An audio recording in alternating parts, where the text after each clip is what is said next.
Innal hamdalillah nahmaduhu wa nasta'inuhu wa nastaghfiruh wa na'udzu billahi min shururi anfusina wa sayyiati a'malina may yahdihillahu fahuwal muhtadi wa may yudlil falan tajida lahu waliyyan mursyida. Asyhadu an la ilaha illallah wahdahu la syarika lah wa asyhadu anna Muhammadan abduhu wa rasuluhu alladzi la nabiyya ba'dahu. Wa qala Allah subhanahu wa ta'ala ya ayyuhalladzina amanu taqullaha haqqa tuqatih wa la tamutunna illa wa antum muslimun. Ya ayyuhalladzina amanu taqullaha wa qulu qawlan sadida yuslih lakum a'malakum wa yaghfir lakum dhunubakum wa may yuti'illaha wa rasulahu faqad faza fawzan 'azima. Ya ayyuhan nasu taqu rabbakumul ladzi khalaqakum min nafsin wahidah wa khalaqa minha zawjaha wa batha minhuma rijalan katsiran wa nisaa'a wattaqullaha alladzi tasaaluna bihi wal arham innallaha kana 'alaikum raqiba. Amma ba'du, nastaqal hadithi kitabullah wa khairal hadi hadi Muhammad sallallahu alaihi wasallam wa syarrul umur muhdatsatuha wa kullu muhdatsatin bid'ah wa kullu bid'atin dhalalah wa kullu dhalalatin finnar. Ikhwati fid din, a'azzani Allah wa iyyakum. Malam hari ini kita masuk pada bab 219, babul jazri 'anil istita'i anistibta'i rizq. Bab celaan terhadap seorang yang menganggap rezekinya lambat. Qala Allah Ta'ala, Allah Subhanahu wa ta'ala firman, wa fis sama'i rizqukum wa ma tu'adun. Dan di langit telah tersedia rezeki kalian, wa ma tu'adun, dan juga yang telah dijanjikan kepada kalian. Fa rabbis sama'i wal ard, demi Rabb langit dan bumi, innahu lahaq, sungguh hal itu merupakan sebuah kebenaran, kepastian. Mithla ma annakum tantiqun, seperti apa yang engkau ucapkan. Dalam ayat ini Allah Subhanahu wa ta'ala mengisyaratkan tentang rezeki manusia, di mana khitabnya di sini yang diajak bicara adalah manusia. Wa fis sama'i rizqukum, di langit itu sudah ada rezeki kalian. Wa ma tu'adun, dan ada lagi yang akan dijanjikan untuk kalian. Dengan artian bahwasanya rezeki manusia itu ada di langit dan ada di bumi. Di langit contohnya apa? Air yang turun merupakan rezeki bagi manusia. Ya, air yang turun merupakan rezeki bagi manusia. Dan dengan air yang turun itu Allah Subhanahu wa ta'ala menghidupkan tumbuhan-tumbuhan. Menghidupkan tumbuhan-tumbuhan. Dari hadis yang diriwayatkan oleh Ibnu Hibban dengan sanad yang sahih, an Jabir bin Abdullah radhiyallahu anhuma, dari Jabir bin Abdullah radhiyallahu anhuma, anna Rasulullah sallallahu alaihi wasallam qala, bahwasanya Rasulullah sallallahu alaihi wasallam bersabda, la tastabti'ur rizq, la tastabti'ur rizq, janganlah kalian menganggap rezeki kalian itu lamban. Fa innahu la yamutal 'abdu hatta yablughahu akhir rizqihi huwa lahu. Sesungguhnya seorang hamba tidak akan mati hingga dia menghabiskan rezekinya, hingga dia menghabiskan jatah rezekinya yang terakhir. Berarti para ikhwatiddin, selama manusia itu hidup, maka dia masih ditanggung rezekinya oleh Allah Subhanahu wa ta'ala. jatah yang telah ditentukan oleh Allah Subhanahu wa taala, maka sedemikianlah yang akan dia dapati. Tidak akan berlebih dan tidak akan berkurang. Oleh karena itu, jangan kalian menganggap rezeki kalian itu lambat. Rezeki kalian itu tidak seperti orang-orang lain yang mudah mendapat rezekinya, mendapat karunia yang lebih lapang dibandingkan kalian. Jangan kalian anggap seperti itu. Karena masing-masing orang sudah memiliki jatah rezeki masing-masing. Dan sekali lagi, dia tidak akan mati sampai jatah rezekinya habis. Kalau dia rezekinya habis, maka matilah dia. Disitulah akhir daripada rezeki yang dia habiskan. Di antara rezekinya termasuk udara yang dia hisap, udara yang dia hirup. Itu merupakan sebuah anugerah rezeki yang diberikan Allah Subhanahu wa taala kepada kita. Ketika rezeki menghirup udara yang merupakan salah satu anugerah dari Allah tidak lagi milik dia, artinya pada jam sekian itulah akhir daripada hirupan udara yang dia lakukan, maka meninggallah dia waktu itu. Para ikhwatiddin azallahu iyyakum. Lantas maksudnya apa ini semua? Fa'ajmilu fit talab. Oleh karena itu, perbaiki pencarian nafkah kalian. Akhdil halal wa tarkil haram. Ambil yang halal dan tinggalkan yang haram. Intinya para ikhwatiddin azallahu iyyakum, seorang apabila merasa rezekinya lamban, merasa rezekinya kurang, dia merasa tidak puas dengan rezeki yang telah dia raih, tidak puas dengan nikmat yang telah dianugerahkan Allah kepadanya, maka itu merupakan dasar daripada atau pijakan awal yang akan dia lakukan untuk mencari dengan cara-cara yang haram. Demikian para ikhwatiddin azallahu iyyakum. Karena apa? Karena dirasa lambat, karena dirasa kurang. Berapa sering kita dengar bagaimana mencari harta yang halal, yang haram saja sekarang susah untuk didapati. Ini merupakan perkataan-perkataan yang tidak layak terlontar dari seorang muslim. Selama kita hidup pasti ada rezeki. Selama kita hidup pasti ada rezeki para ikhwatiddin a'azzani Allah wa iyyakum. Oleh karena itu, kalau ada orang yang merasa lamban rezekinya, itu wanti-wanti. Kalau antum merasa rezeki saya ini sempit sekali, wanti-wanti kalau merasa seperti itu. Karena apa? Karena itu merupakan pijakan awal untuk melanggar hal-hal yang diharamkan oleh Allah Subhanahu wa taala. Padahal para ikhwatiddin, kalaupun dia cari jalur yang haram, sesungguhnya jatah rezekinya tidak akan bertambah dari yang telah ditetapkan oleh Allah Subhanahu wa taala. Oleh karena itu, untuk apa kita cari cara-cara yang haram? Yang halal saja. Karena apa? Tidak akan ada, tidak akan berlebih. Apapun yang dia lakukan tidak akan berlebih rezeki yang dia dapati dari dari jatah yang telah diberikan Allah kepadanya. Oleh karena itu, di sini Rasulullah SAW mencela orang yang menganggap rezekinya kurang. Rezekinya kurang, dikit-dikit kurang, perasaannya selalu kurang para ikhwatiddin. Fa'ajmilu fit talab. Oleh karena itu, cari dengan cara yang halal. Perbaiki cara pencarian nafkah kalian. Jangan sekali-sekali mencari dengan cara-cara yang haram. Akhdil halal wa talqil haram. Ambil dengan cara yang halal dan tinggalkan yang haram. Min fiqhil bab. Di antara fikih bab, pertama, an-nahyu an istibta'i rizqi. Larangan menganggap rezekinya lamban. Kalau dia menganggap rezekinya lamban, berarti dia tidak mensyukuri Allah Subhanahu wa taala. Karena yang menetapkan rezekinya lamban itu adalah Allah, bukan siapa-siapa.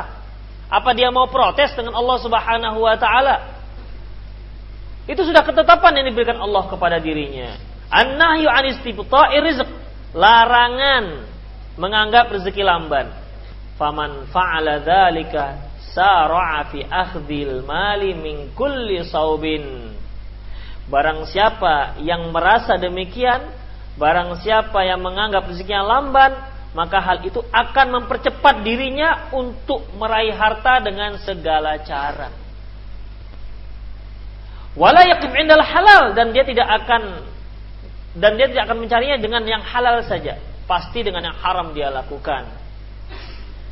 Yang kedua, la yamutu nafsun hatta tasakmila ajaluha wa rizquha. Tidak akan mati seseorang hingga sempurna ajalnya dan sempurna rezekinya. Artinya hingga selesai titik akhir ajalnya dan titik akhir rezekinya. Demikian para ikhwatiddin azallahu iyyakum.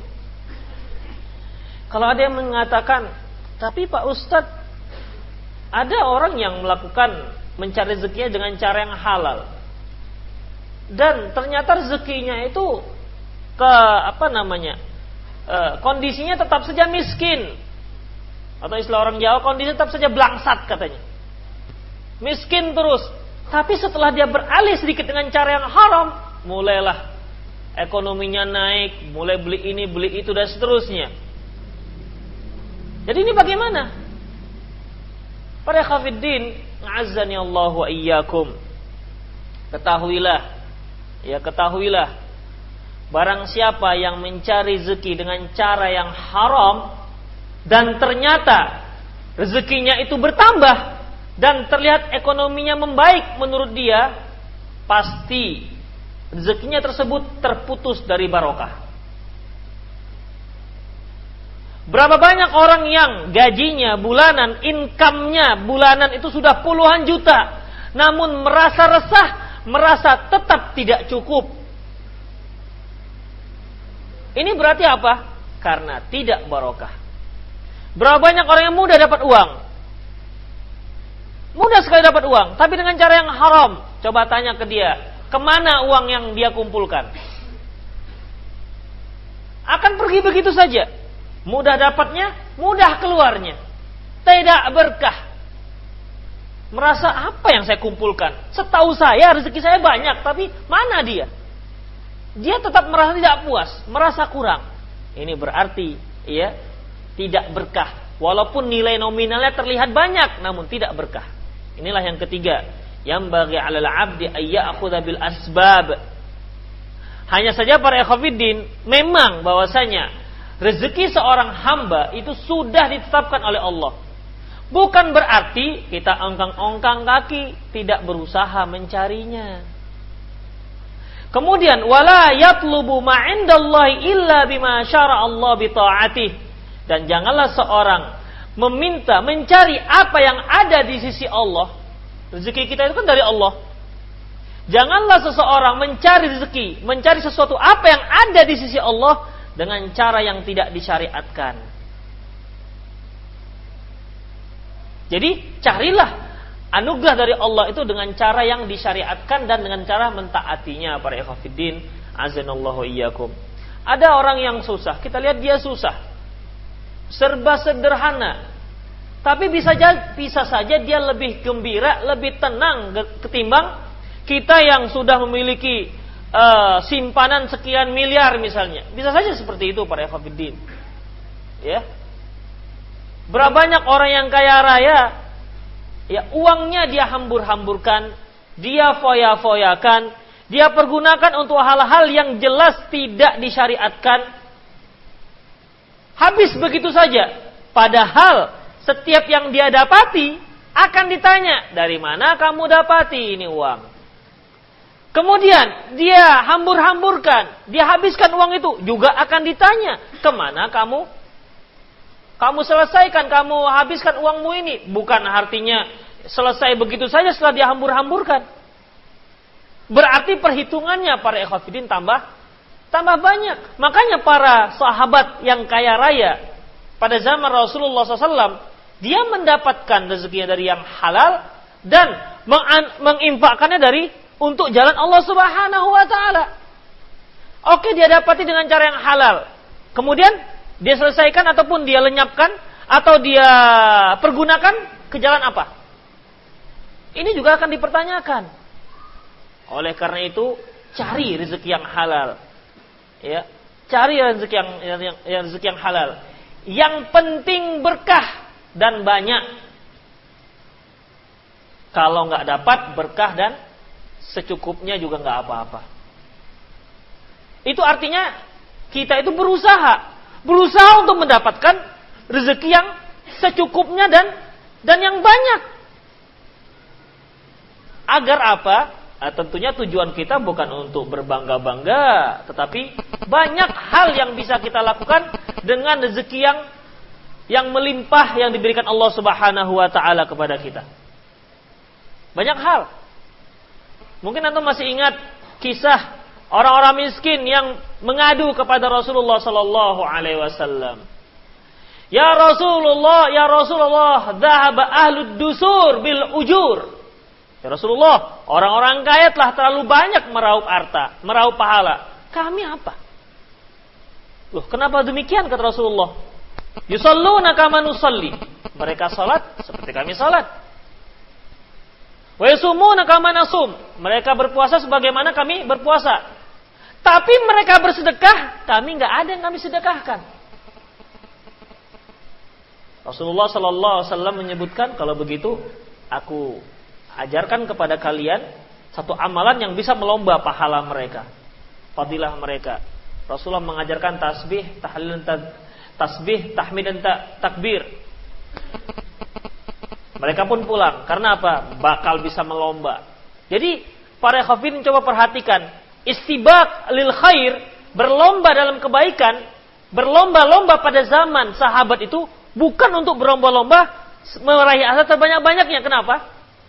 Meraih pahala sebanyak-banyaknya. Orang-orang miskin iri dengan orang kaya bukan dikarenakan uangnya banyak, tapi dikarenakan mereka lebih banyak bisa berinfak, mereka lebih banyak bisa mendapatkan pahala. Kita nggak ada apa-apa. Bagaimana ini?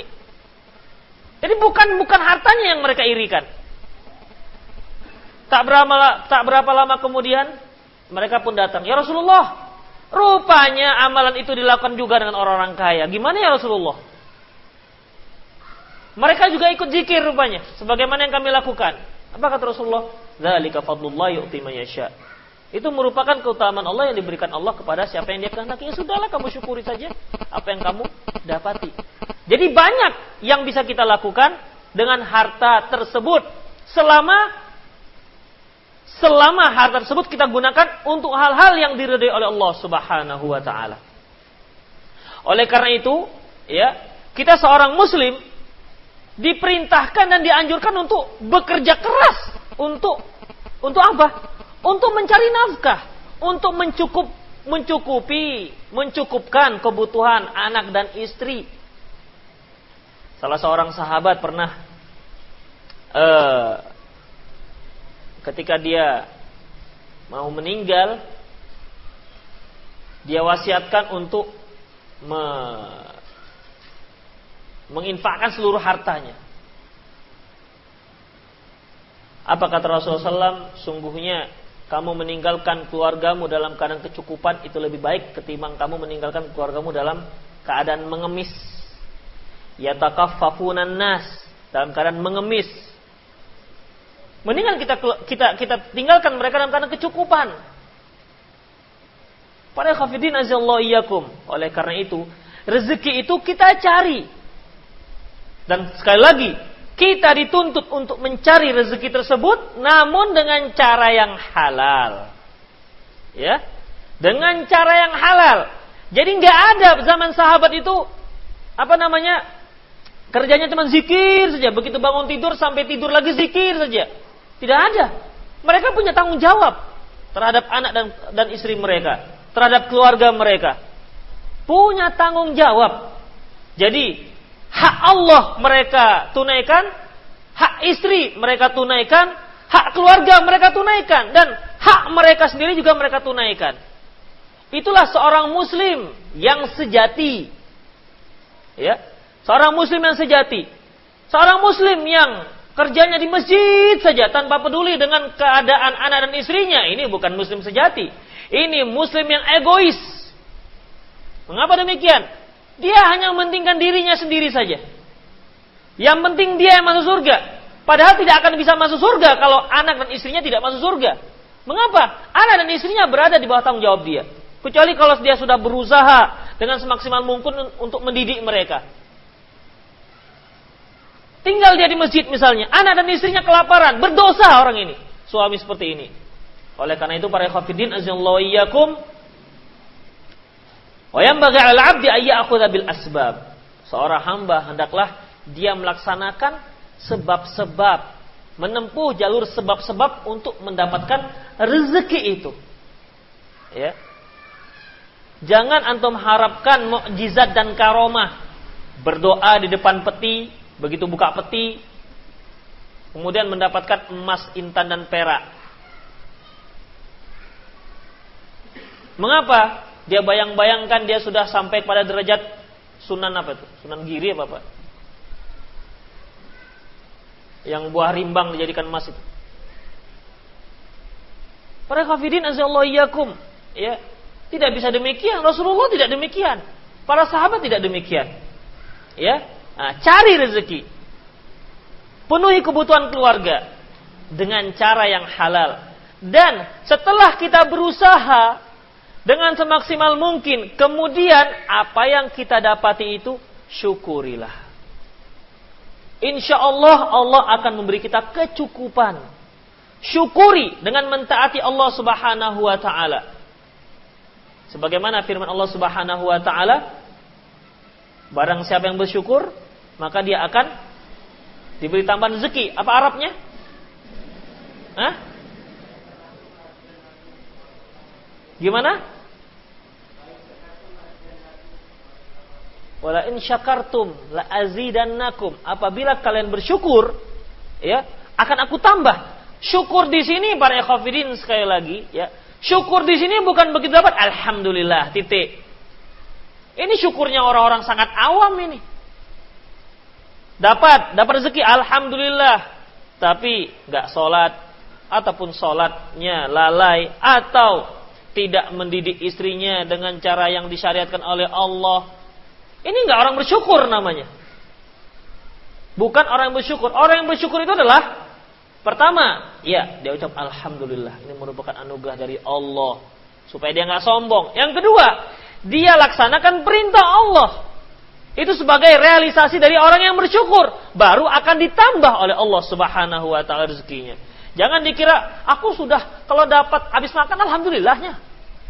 Dapat rezeki habis gajian alhamdulillahnya. Tapi kok gitu-gitu aja. Itulah masih alhamdulillah toh. Jangan dikira Allah tidak akan memenuhi janjinya, tidak. Itu salah. Para hadirin azallahu iyyakum. Sebuah kisah, ya. Kisah Nabi Sulaiman. Nah, siapa yang enggak kenal dengan Nabi Sulaiman? Orang kaya, kekuasaannya meliputi dia mampu menguasai manusia, jin dan hewan. Dan tidak hanya itu, faham dengan bahasa hewan. Ulimna mantiqat thair. Kami telah diajarkan bicara burung.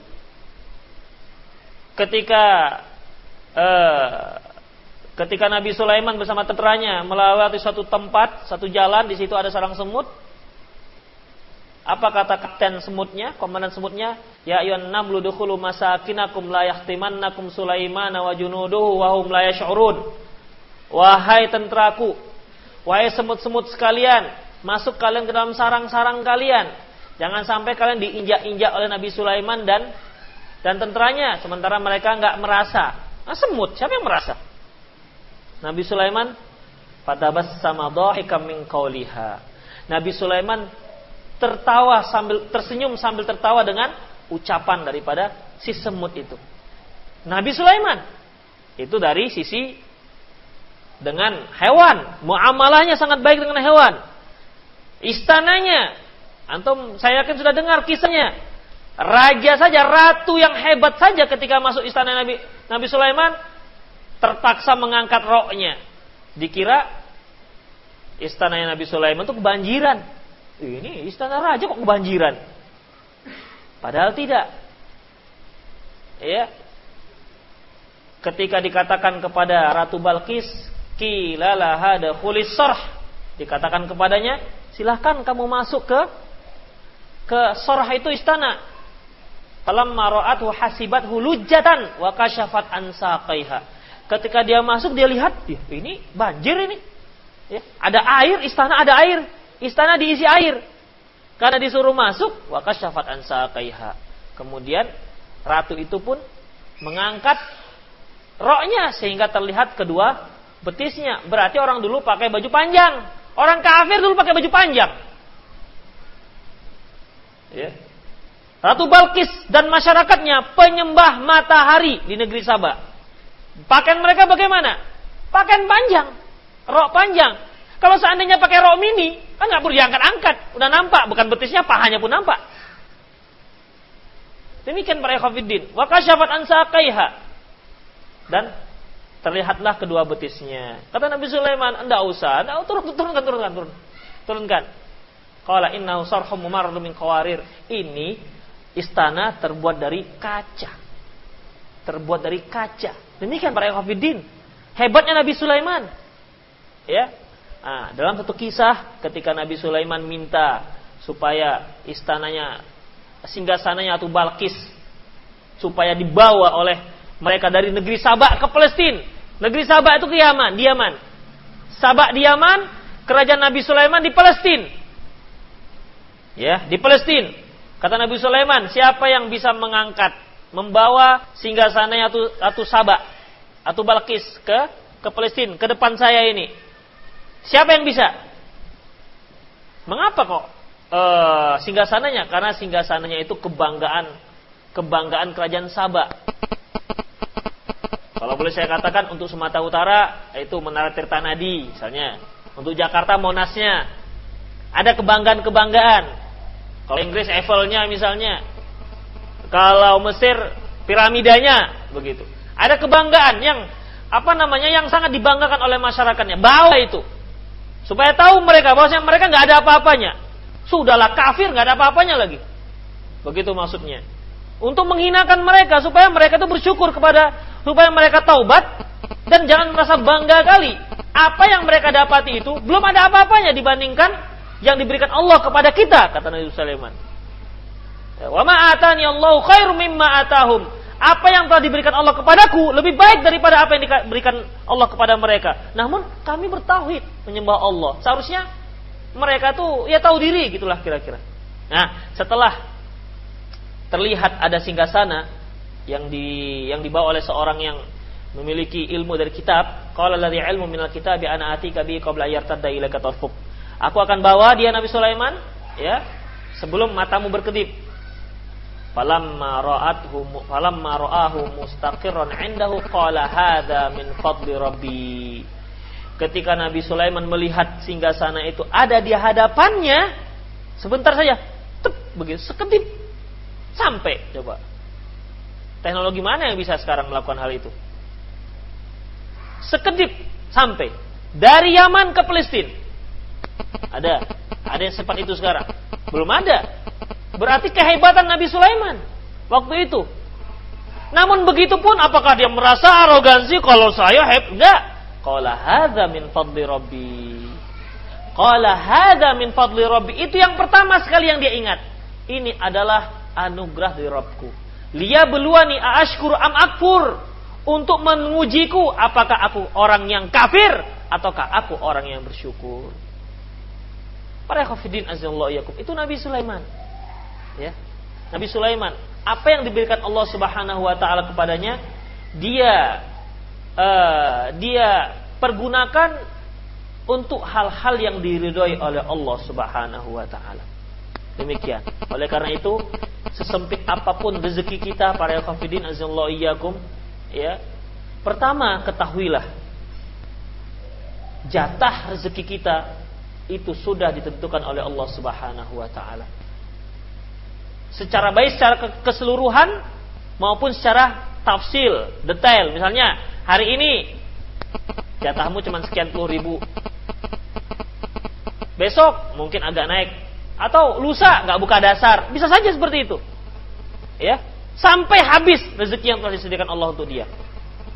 Berapapun rezeki yang diberikan Allah Subhanahu wa taala pada kita, yang pertama, akhdul asbab, berusaha mencarinya. Sudah? Kemudian syukuri apa yang didapati. Jangan merasa bahwasanya Allah telah memberi dia rezeki yang sangat lamban. Kalau sudah merasa itu berarti akan merasa sesuatu yang kurang puas dengan apa yang telah didapati. Maka dia akan mencari hal-hal dengan cara yang diharamkan oleh Allah Subhanahu wa taala. Jual bakso sudah puluhan tahun. 20 tahun jual bakso gitu-gitu saja. Akhirnya cari alternatif lain. Jual apa? Jual ganja.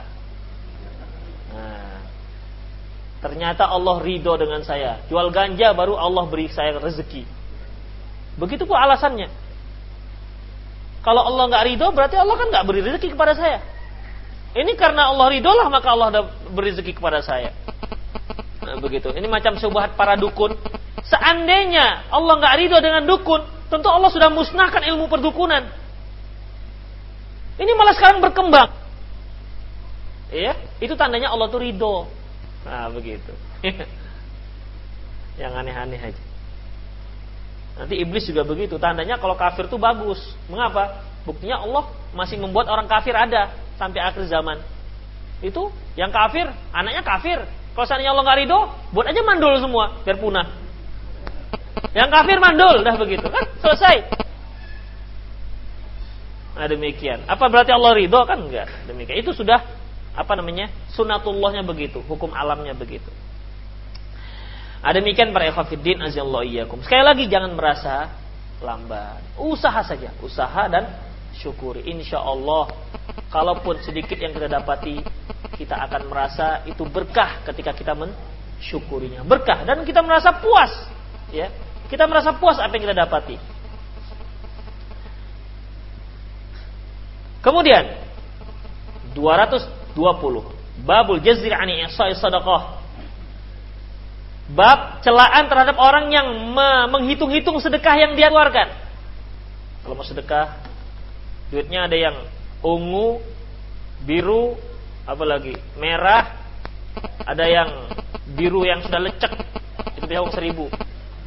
Ada lagi yang lain terus sampai yang receh. Kalau mau sedekah, yang paling limit paling ujung, misalnya terlalu menghitung-hitung untuk sedekah. Celaan orang yang terlalu menghitung-hitung untuk sedekah. Hadis yang diriwayatkan oleh Imam Abi Daud dan Imam Nasai dengan sanad yang sahih dari Aisyah radhiyallahu anha qalat, dia berkata, jaa sa'il, datang seorang pengemis. Fa amarat lahu Aisyah bi syai'in. Lantas Aisyah radhiyallahu anha memerintahkan agar memberikan sesuatu kepada si pengemis. Falamma kharajatil khadim da'atha. Ketika si pembantu yang disuruh Aisyah untuk memberikan sedekah tadi keluar, da'atha. Aisyah memanggilnya. Jadi Aisyah menyuruh pembantunya untuk memberi sedekah kepada si pengemis yang minta-minta. Ketika si khadim tadi mengambil sesuatu untuk disedekahkan, Aisyah memanggil khadim tadi, pembantu tadi. Tunggu sebentar. Kemudian fanadharat ilaihi. Maka Aisyah pun melihat seberapa yang diberikan oleh si khadim kepada si pengemis. Seberapa banyak yang diberikan si pembantu kepada si pengemis. Faqala laha Rasulullah sallallahu alaihi wasallam. Lantas Rasulullah berkata kepada Aisyah, "Ma tukhrijina syai'an illa bi'ilmik?" Apakah sesuatu yang kamu sedekahkan harus kamu tahu berapa jumlahnya? Qalat inilah alamu. Kata Aisyah, "Ya, aku tahu." Faqala laha Rasulullah sallallahu. Lantas Rasulullah berkata, "La tuhsi fayuhsillahu 'alika." Jangan kamu menghitung-hitung sedekah yang kamu berikan, maka Allah akan menghitung-hitung juga rezeki yang akan diberikan kepadamu. Ya, kita memang begitu-begitu saja rezeki kita ya, karena kita bersedekah juga hitung-hitung begitu. Kan jarang kita bersedekah ambil dompet, tutup mata. Jarang. Kenapa? Takut salah ambil. Paling kalau sudah jelas 1.000 semua baru mantap begitu. Tahu dia paling 2.000 isinya. Para ikhwatiddin azallahu iyyakum. Oleh karena itu tidak dibolehkan. Ya, kalau berapa triliun berikan saja sudah. Jangan dihitung-hitung. Nanti makan sekian, sebulan sekian. Kesimpulannya 2.000 infaknya. Hitung-hitungnya ketat sekali. Tidak dibolehkan para ikhwatiddin azallahu iyyakum, ya. La tuhsi fayuhsillahu 'alaika. Jangan kamu menghitung-hitung sedekah yang kamu keluarkan. Allah akan menghitung-hitung juga, ya. Allah juga akan berhitung dengan rezeki yang akan diberikan Allah kepadamu. Min fiqhil bab. Di antara fikih bab. Pertama yaitu an-nahyu 'anil ihsa'i khasyal faqr. Larangan menghitung-hitung sedekah karena takut miskin. Para ikhwatiddin, sekali lagi saya tegaskan bahwasanya belum ada sejarah orang yang jatuh miskin karena bersedekah. Belum ada sampai sekarang. Belum ada sejarahnya orang yang jatuh miskin karena bersedekah. Ya. Yang ada sejarahnya, semakin banyak sedekahnya, semakin banyak rezekinya, itu ada. Kalau kembali kita lihat sejarah para sahabat, Abu Bakar mensedekahkan seluruh hartanya. Datang Umar mau melawan Abu Bakar, mau berlomba banyak, gak sanggup. Ya, kalau antum janganlah bersedekah seluruh harta. Nanti gimana antum? Abu Bakar dia sudah punya keimanan yang kuat dan sudah tahu dia apa yang akan dia lakukan setelah itu. Ya. Oleh karena itu sebagian ulama berpendapat bahwasanya bersedekah itu ya tetap dengan memikirkan kebutuhan keluarga. Jangan sampai harta kita sedekahkan seluruhnya, sementara setelah itu istri anak kelaparan. Nah, ini dibolehkan. Karena sedekah itu hukumnya sunnah, menafkahi anak dan istri hukumnya wajib. Yang wajib didahulukan, lebih didahulukan. Nah, sama dengan hutang. Sebagaimana kata Syekh Muhammad Shalih Al-Utsaimin, bahwasanya hutang lebih didahulukan ketimbang sedekah. Larangan menghitung-hitung untuk bersedekah karena takut miskin. Fa inna hadza min waswati syaitan alladzi ya'muru bil fahsya wa ya'dul faqr. Karena sesungguhnya kekhawatiran itu merupakan was-was dari syaitan yang senantiasa menyuruh seseorang untuk berbuat keji dan menakut-nakuti orang dengan kefakiran. Menakut-nakutkan orang dengan kefakiran. Para ikhwatiddin azallahu iyyakum. Ya memang ada perasaan kita seperti itu. Misalnya kita mau bersedekah. Kan ada perasaan kita, untuk rumah berapa ya? Nah, begitu. Sekarang begini. Itu ada perhitungannya.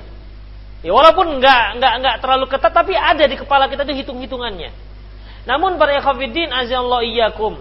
Ya, sekali lagi bahwasanya ketika kita bersedekah, kalau kita tidak menghitungnya, maka Allah juga akan tidak menghitung rezeki yang akan Dia limpahkan kepada kita. Itulah intinya para ikhwatiddin azanallahu wa iyyakum. Ya, kadang-kadang kita pun sudah banyak lebihnya, tapi tetap saja menghitung-hitung. Karena apa? Nanti butuh ini. Seolah-olah Allah Subhanahu wa taala tidak lagi akan memberikan rezekinya. Mathalu ma yunfiquna fi sabilillahi kamathali habbatin ambatat sab'a sanabila fi kulli sumbulatin mi'atu habbah. Permisalan orang yang menginfakkan hartanya di jalan Allah seperti orang yang menanam 1 biji dan kemudian menumbuhkan 7 batang. Setiap 1 batang menumbuhkan 100 biji. Berarti 1 biji menumbuhkan 700. Itu dia. Kita ikhlaskan kepada Allah Subhanahu wa taala, ya, insyaallah rezeki akan semakin melimpah para ikhwatiddin azallahu iyyakum. Terkadang kita berinfak, besok seandainya enggak buka dasar gimana? Sementara ini stok kita untuk 3 hari. Besok ya kalau buka dasar, kalau enggak, akhirnya dengan was-was seperti itu kita pun akhirnya menghitung-hitung sedekah. Padahal besok itu belum tentu juga kalau kita nggak bersedekah lantas besok ada dapat rezeki. Enggak juga. Itu semua para khafidin tergantung dengan bagaimana ketawakalan kita kepada Allah Subhanahu wa taala, ketakwaan kita kepada Allah Subhanahu wa taala. Wa may yattaqillaha yaj'al lahu makhraja wa yarzuqhu min haitsu la yahtasib. Barang siapa yang bertakwa kepada Allah, maka akan diberi jalan keluar dan akan diberikan rezeki dari arah yang tidak dia duga-duga. Yang kedua, man anfaqa fi sabilillahi bighairi hisab, razaqahullahu bighairi hisab. Barang siapa yang berinfak, menafkahkan hartanya di jalan Allah dengan tanpa hitung-hitung, maka Allah juga akan memberi rezeki dengan tanpa hitung-hitung. Luar biasa. Pernyataan yang luar biasa, pelaksanaan yang masih serem. Ya, masih hitung-hitung. Yang ketiga, ihsa'un nafaqati yuqallilu rizq. Menghitung-hitung nafkah, menghitung-hitung sedekah, itu bisa membuat rezeki menjadi sedikit. Karena Allah akan menghitung-hitung juga. Kamu hitung-hitung, kita pun hitung-hitung juga. Nah, udah cukup hari ini kamu udah 10.000 aja. Kamu juga berinfak, hitung-hitung. Demikian. Menghitung-hitung nafkah, sedekah akan menyedikitkan rezeki. Biqat'il barakah, dengan terputusnya berkah. Wa in kana katsiran wafiran, walaupun rezekinya banyak. Nah, saya ulangi yang ketiga ini penting sekali. Karena orang mengira bahwasanya kalau sudah banyak berarti bagus. Kalau sudah banyak rezeki yang diberikan Allah kepadanya berarti Allah sudah memuliakan dia, belum tentu. Menghitung-hitung sedekah yang diberikan itu akan membuat rezeki semakin sempit, semakin sedikit, dan dapat membuat terputusnya berkah walaupun secara nominal uangnya banyak. Mengapa demikian? Perasaannya menganggap itu masih sedikit, dikit saja, kurang aja apa yang diberikan Allah. Tidak pernah puas dengan apa yang didapati. Itulah manusia para ikhwan. Karena apa? Karena tadi pelit, bakhil, kedekut, kikir, dan lain-lain. Jadi intinya bab ini adalah bab dilarangnya menghitung-hitung sedekah yang diberikan.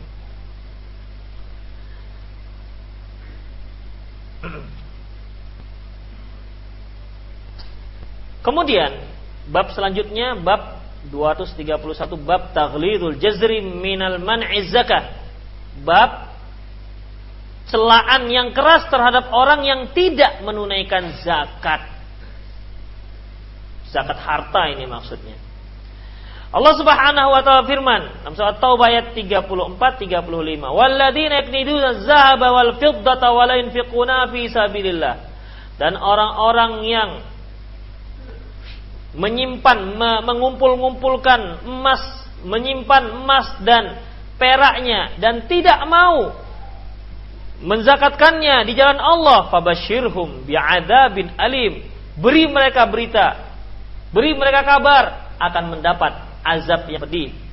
Yauma yuhma 'alaiha finnar, yaitu pada hari akan yuhma 'alaiha finnar, akan dibakar dia dari api neraka, finari jahannam, fatuqwa biha jibahuhum, kemudian dahinya disetrika, wa junubuhum, rusuknya juga disetrika, wa dhuhurum, punggungnya juga.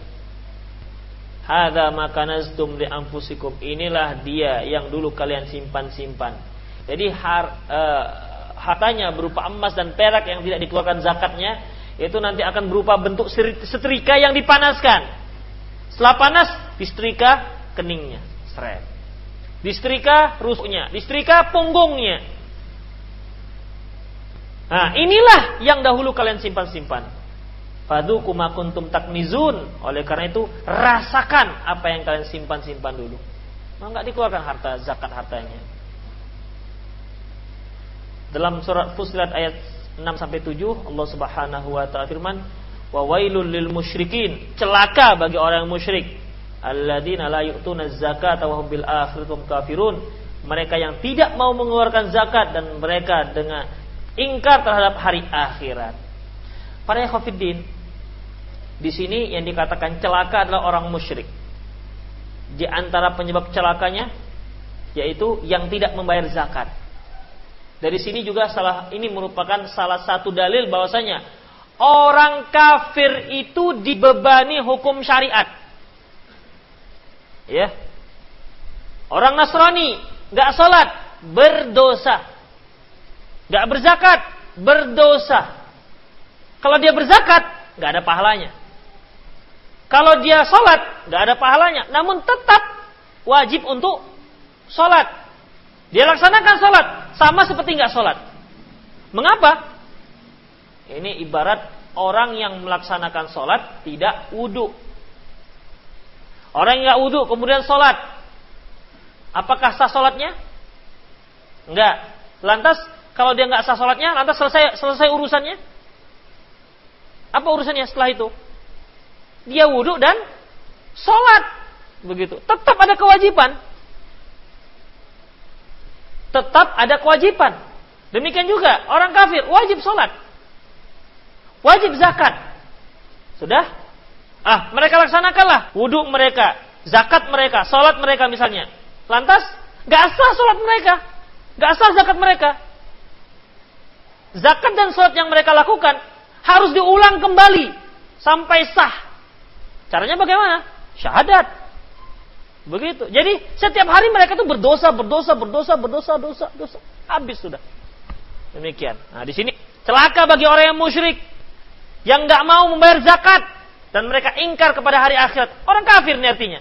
Mana ada orang muslim yang dikatakan, kan tidak ada orang yang dikatakan muslim yang ingkar dengan hari akhirat. Berarti ini adalah orang kafir, orang musyrik yang ingkar dengan hari akhirat, yang tidak mau membayar zakat. Berarti zakat juga wajib terhadap orang-orang kafir. Seluruh syariat Islam wajib dilaksanakan oleh orang-orang non-muslim. Kalau mereka lakukan, wajib untuk mereka ulang kembali sampai sah. Itulah dia. Gak enak jadi orang kafir kan? Makanya jangan ada yang kafir. Demikian para ikhwatiddin azallahu iyyakum. Kemudian penulis di sini menyebutkan beberapa hadis yang sangat panjang, dan bab ini juga sangat panjang. Insyaallah akan kita lanjutkan pada kajian yang akan datang. Panjang ini babnya.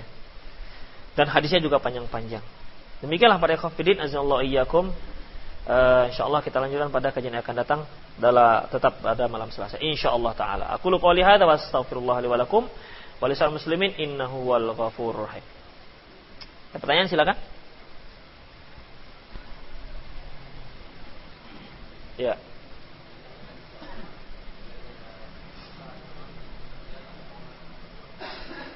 Adakah nilai seseorang dia sedekah tapi nggak sholat, nggak puasa, nggak sholat? Gitu. Para khafidin, kalau seorang nggak sholat, apalagi nggak sholat sama sekali, itu sudah sepakat para ulama bahwasanya dia itu kafir. Nggak sholat sama sekali ya, kafir. Dan kalau seorang pemerintah, hakim, imam melihat ada rakyatnya nggak sholat, dia itu harus diancam. Kamu sholat atau kami bunuh. Itu harus diberikan kepadanya. Misalnya dia sholatnya cuman maghrib dengan isya, maghrib saja, zuhur enggak, asar enggak, apalagi subuh, bangunnya jam 10. Maka seorang imam harus bertanya kepadanya, kamu harus melaksanakan sholat yang 5 waktu. Kalau enggak, kami bunuh. Kalau ternyata dia bersikakah, udahlah daripada aku sholat, mendingan dibunuh saja. Maka para ulama sepakat orang ini kafir, kafir murtad. Ya, kalau sudah kafir, untuk apa semua? Tidak ada gunanya semua kebaikan-kebaikan. Nah, demikian para ikhwatiddin azallahu iyyakum. Lantas, ya ada yang sholat sekali-sekali, ada yang kadang sholat kadang enggak, dan tidak ada juga yang mengancam-ngancam. Ya, seperti negara Indonesia, siapa yang mau ngancam-ngancam? Dia ngancam, diancam balik dengan dia. Bagaimana? Ya, kalau dia belum masuk dalam lingkaran kafir, maka dosa besarnya itu, dosa besar yang sangat besar yang dia lakukan, yaitu gak sholat ataupun gak sholat dengan artian sekali-sekali, sholatnya gak full, maka dosanya berkaitan dengan apa yang dia tinggalkan. Hanya berkaitan dengan apa yang dia tinggalkan. Enggak zakat dia, ya zakat itu yang dosanya. Demikian. Ya.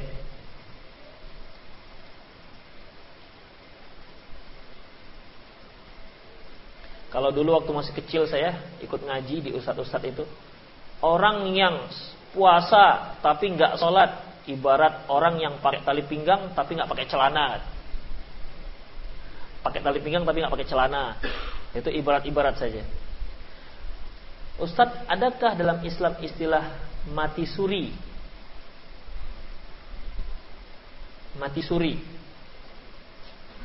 Mati tapi surinya aja. Suri itu apa? Mati sementara.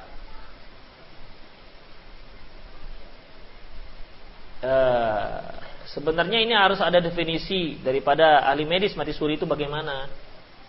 Ya, dikatakan mati suri itu bagaimana? Apakah pingsan dikatakan mati suri?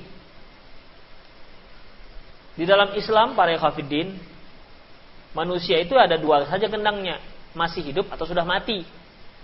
Itu aja. Masih hidup atau sudah mati. Nggak ada yang dimatikan kemudian hidupkan lagi. Nggak ada. Oh, bagaimana dengan Ashabul Kahfi yang tidur selama berapa tahun? Allah menyebutkan dia tidur. Allah menyebutkan dengan Islam mereka itu tidur, bukan mati. Demikian. Ya sama kalau kita tidur, ketiduran 3 hari misalnya. Saking capeknya ketiduran 3 hari. Ya ibarat itulah. Dia belum dikatakan mati, tapi tidur. Demikian ya, para hafidin azallahu iyyakum. Kecuali, itu hukum dasar. Kecuali ada hal-hal yang memang sengaja dihidupkan Allah Subhanahu wa taala kembali setelah dia mati. Misalnya apa? Siapa yang ingat sejarahnya?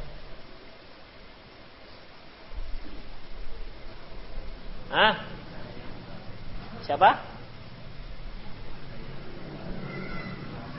Keledai. Di surah Al-Baqarah, ketika seseorang melintasi suatu tempat yang sudah hancur dan sudah bermatian orangnya, dia berkata, "Kaifa yuhyillahu ba'da mautiha?" Bagaimana Allah menghidupkan setelah begini, setelah matinya? Fa'amatahu Allahu mi'ata 'am. Allah menyebutkan dia mati. Lantas Allah mematikan dia selama 100 tahun. Tsumma ba'asah. Kemudian Allah menghidupkan kembali. Qala kam labistum? Ditanyakan, kamu sudah berapa lama tinggal? Qala labisna yauman aw ba'da yaum. Kami tidur paling hanya 1 hari satu atau 2 hari. Yauman aw ba'da yaum, 1 atau setengah hari. Begitu perasaan dia. Qala bal labista mi'ata 'am. Enggak, kamu sudah tinggal sini 100 tahun. Tapi perasaannya masih baru 1 hari atau setengah hari. Buktinya apa? Fandur ila himarika wa ta'amika lam yatasanna. Coba kamu lihat itu. Laki-laki tadi itu, dia melihat kampung yang sudah hancur lebur, bermatian orang, dia katakan bagaimana cara Allah mematikannya, menghidupkannya kembali, kemudian Allah mematikannya, dan dia waktu itu bersama dia bawa bahan makanan dan bawa keledai. Jadi ketika Allah menghidupkan dia kembali setelah 100 tahun, kamu lihat tuh keledai. Keledaimu sudah jadi tulang belulang. Makananmu sudah membusuk. Ya sudah habis pun 100 tahun. Kemudian Allah dengan kekuasaannya menghidupkan kembali keledai. Ya. Tulang belulang bersatu, kemudian summa naksuha lahma, kemudian dibungkus dengan daging di mata kepala orang tadi itu. Gimana Allah menghidupkan kawasan seperti ini? Ternyata Allah matikannya, dihidupkan lagi, dan diperlihatkan bagaimana Allah menghidupkan keledai. Coba bayangkan, tulang-tulang pluk menyatu-nyatu, ekornya udah kemana-mana kan begitu, menyatu kemudian berdiri, kemudian dibungkus dengan daging. Coba antum bisa bayangkan lah gimana itu. Tuh, begitu caranya, mudah saja. Demikian. Nah, pada intinya, pada ikhwatiddin, yang hukum asalnya orang itu kalau nggak mati ya hidup, kalau nggak hidup ya mati.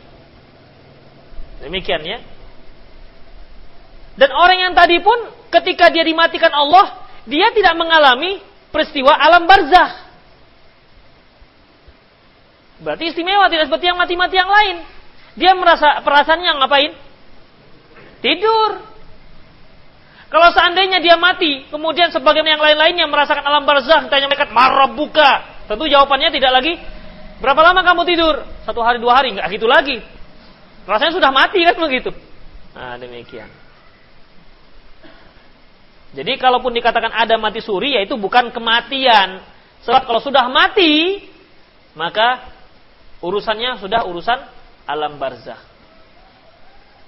Dan sampai saat ini belum pernah orang yang sudah masuk alam barzakh lantas datang kembali ke dunia, menceritakan pengalaman-pengalaman pahitnya. Gak ada. Ustadz, bagaimana hukum azan dan iqamat bagi sholat yang terluput dari waktunya, dan bagaimana jika dikerjakan sendirian? Ya kalau antum mau mau azan ya silahkan, iqamat ya silahkan. Sebagaimana dalam sebuah hadis di mana kata Rasulullah yang isinya seseorang yang sedang berada di lapangan luas di gurun pasir, kemudian masuk waktu dia azan. Silahkan, nggak apa-apa. Ustaz, apakah boleh bila seorang imam di masjid ini dia mensirkan bacaan bismillah, di masjid lain dia menjaharkan? Boleh para ikhwatiddin, ya. Boleh, terkadang dia jaharkan, terkadang dia sirkan. Ini merupakan salah satu at-taufik, mengkompromikan kedua hadis yang disebutkan oleh Syekh Masyhur bin Salman dalam kitabnya Qaulul Mubin. Ya, jadi cara beliau mengkompromikan dua hal itu, ya terkadang dia sirkan, terkadang dia jaharkan, menurut pendapat beliau. Demikian. Tapi saya tetap mensirkan. Karena dengan tidak mensirkan berarti sudah otomatis melaksanakan dua hadis sekaligus. Ya, melaksanakan dua hadis sekaligus. Kalau ini berarti terkadang mengamalkan hadis ini, terkadang mengamalkan hadis ini. Saya mendapat kerjaan, tapi nilainya menurut saya tidak sesuai. Tapi yang memberi kerjaan malah berkata, "Kamu syukuri aja." Atau kalimatnya berarti kamu tidak mensyukuri. Wah, bagaimana nih? Iya. Ya, maunya seorang yang menggaji itu, memberi gaji, hendaknya yang layak. Jangan dia pakai ayat untuk supaya karyawannya nggak nuntut gaji yang layak. Seharusnya yang mensyukuri itu, yang mengatakan mensyukuri itu bukan orang yang memberi gaji, tapi orang lain. Sering saya berikan contoh salah dalam berdalil, di mana orang miskin, pengemis datang dari rumah ke rumah, dia bacakan ara'aital ladzi yukadzibu biddin, fadzalikal ladzi yad'ul yatim wa la yahuddu 'ala ta'amil miskin, fawailul lil musallin. Dibacakannya ayat, Bapak tahu terjemahannya? Nah, dibacakan terjemahannya. Ini depannya orang kaya meminta-minta dia, ngemis. Tahukah kamu ara'aital ladzi, tahukah kamu orang yang mendustakan agama? Fadzalikal ladzi yad'ul yatim, yang menyia-nyiakan anak yatim, wala yahuddu ala ta'amil miskin, tidak mau memberi makan fakir miskin. Dia bawa goni itu beras. Pak, Bapak mau jadi pendusta agama atau ngisi goni ini? Itu kan memeras namanya. Salah pakai. Nanti Bapak yang kaya itu diminta, dia bacakan hadis. Qala Rasulullah sallallahu alaihi wasallam. Kan begitu. Rasulullah bersabda, lebih baik kamu turun naik gunung, mencari kayu bakar, lantas kamu jual. Itu lebih baik ketimbang kamu mengemis, meminta-minta. Udah, kamu pergi sana ke Gunung Sibaya, cari kayu bakar, kemudian jual. Itu lebih baik daripada kamu begini. Gimana? Kan terbalik sudah. Seharusnya ara'aital ladzi yukadzibu biddin itu untuk orang yang bersedekah. Kemudian hadis itu untuk orang yang mengemis, sehingga tidak ada pengemis. Tidak ada konsep dalam Islam mengemis, hidup mengemis. Islam itu memberantas pengemis. Memberantas hidup mengemis. Namun tetap saja pengemis tidak akan bisa diberantas. Mengapa? Karena ada dalam ayat. Kalau nggak ada pengemis, nggak laku lagi ayat. Ayat ini nggak ada lagi, ayat ini nggak laku lagi, ayat ini nggak ada. Pengemis, orang miskin tetap ada, orang kaya tetap ada. Ya, tetap ada. Nanti pada suatu saat akan muncul zamannya di mana orang mau bersedekah, nggak ada lagi yang mau mengambil sedekahnya. Apakah berarti nggak ada orang miskin? Ada. Mungkin di tempat dia nggak ada gitu.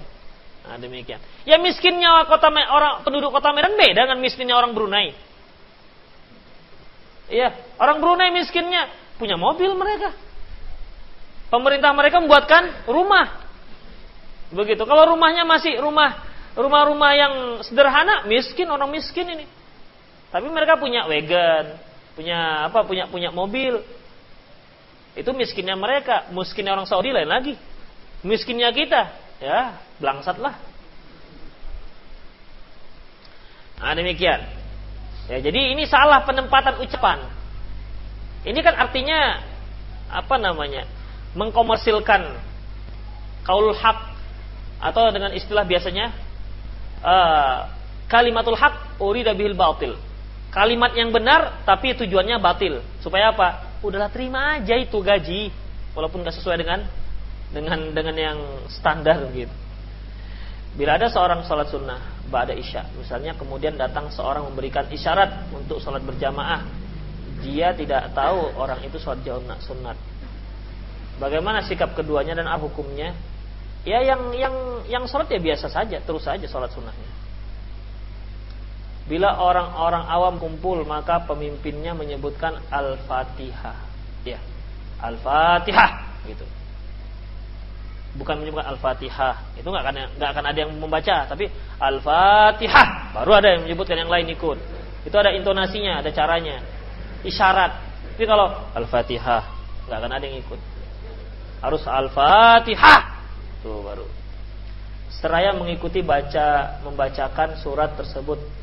Terlebih-lebih berdoa kalimat ini seringkali muncul dari mana asal muasalnya, ajarannya apa, maka mereka berada seperti itu. Seraya mengikutnya membacakan surat tersebut, terlebih-lebih berdoa kalimat ini seringkali muncul dari mana asal muasal ajaran ini, apakah mereka berdalil juga? Ya karena saya nggak mengamalkan ini, sebaiknya jangan tanya ke saya. Tanyakan dengan orang yang melaksanakannya. Paling nanti jawabannya, loh, masa sih nggak boleh baca Al-Fatihah? Nah, gitu. Masa sih nggak boleh baca Al-Fatihah? Paling itu jawabannya. Ya, ini sebenarnya para ikhwatiddin tradisi orang Indonesia gitu. Al-Fatihah ila hadratil Mustafa, Al-Fatihah khususon Al-Fatihah. Ada khususannya itu biasanya. Siapa yang dikhususkan? Demikian. Rasulullah dikirimi Fatihah. Enggak layak Rasulullah dikirimi Fatihah, para ikhwatiddin. Mengapa? Karena Rasulullah yang mengajarkan kita surat Al-Fatihah. Man sanna sunnatan hasanatan falahu ajru wa ajru man amila biha. Barang siapa yang mengajarkan sesuatu yang baik, maka dia mendapatkan pahala jika orang yang diajarkan itu melaksanakannya. Jadi Rasulullah mengajarkan sahabat Al-Fatihah, para sahabat baca Al-Fatihah, Rasulullah dapat pahala. Sahabat mengajarkan kepada tabi'in, sahabat dapat pahala, Rasulullah dapat pahala. Terus. Jadi jangan dikirim-kirim. Enggak usah dikirim-kirim. Kita yang butuh pahala, Rasulullah sudah kebanyakan pahalanya. Nah, demikian. Dan repotnya itu kadang-kadang kita merasa memang mengirim pahala, padahal enggak ada pahala yang dikirim. Kan sayang. Kalau memang mau dikirim, yang jelas-jelas sajalah begitu. Yang jelas ada jelas pahalanya. Mengapa yang dikirim itu yang enggak jelas ada pahalanya? Kan sama seperti antum punya 3 amplop yang mau dikirim ke misalnya ke orang tua 1 juta, ini amplop 3 ini, spekulasi, udahlah ambil salah satu kirimkan tanpa lihat-lihat apa isinya, ada isi apa enggak, kan spekulasi namanya. Nah, demikian. Sedangkan yang tidak spekulasi saja, entah iya atau enggak, entah diterima atau enggak, apa yang enggak jelas ada pahalanya atau tidak. Demikian. Habis ya para ikhwatiddin, enggak ada yang lain? Habis. Nah, demikianlah para ikhwatiddin azallahu iyyakum. Ya. Zikir 10 kali apa itu? Subhanallah. Ah. Ada. Dalam salat apa? Di luar salat? Setelah salat ada. 3 kali juga ada. 10 kali, 3 kali dengan langsung subhanallah, alhamdulillah, wala ilaha illallah, akbar juga ada langsung. Ada beberapa kaifiat. Demikianlah para ikhwan fillah azallahu iyyakum, ya karena ini ada dua ikhwan kita yang ke depan berarti ada maunya ini. Biasanya begitu. Demikianlah saya sudahi dari saya, aku qouli hadza wa astaghfirullah li wa lakum.